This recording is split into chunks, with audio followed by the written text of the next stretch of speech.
হরে কৃষ্ণ, জয় জগন্নাথ। তো সকাল সকাল তো ভগবানকে টিফিন অফার করা হয়ে গেছিলো, ডাল সেদ্ধ করেছিলাম। তো তারপরে একটু ভগবানের ভোগ করলাম, একটু আলুর দম করেছিলাম আর ক্রিম পনির এনেছিল, ক্রিম পনির দিয়ে মটরশুঁটি দিয়ে করেছিলাম।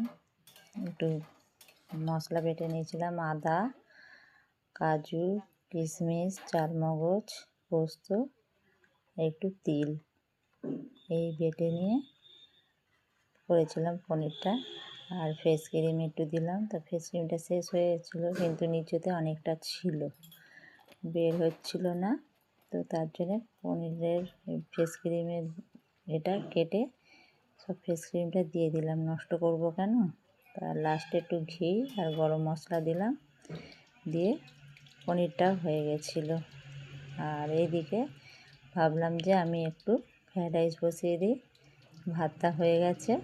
তো একটু কড়াতে ঘি দিয়েছিলাম আর কাজু আর কিশমিশ দিয়েছিলাম, দিয়ে একটু ভালো করে নেড়ে নিয়েছি। আর এদিকে একটু সবজি কেটে রেখেছিলাম, গাজর, বিনস, ক্যাপসিকাম কেটে রেখেছিলাম।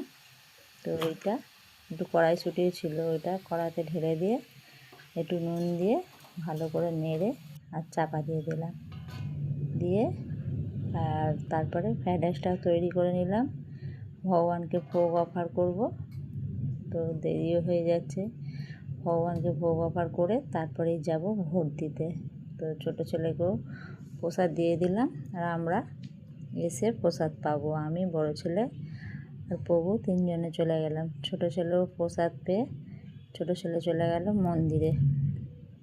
মন্দিরে যেহেতু ওর ক্লাস আছে, মন্দিরে একটু পড়ালেখা করায় প্রভুরা, তো বেরিয়ে গেল। যাওয়ার সময় আমাকে বলে যাচ্ছে,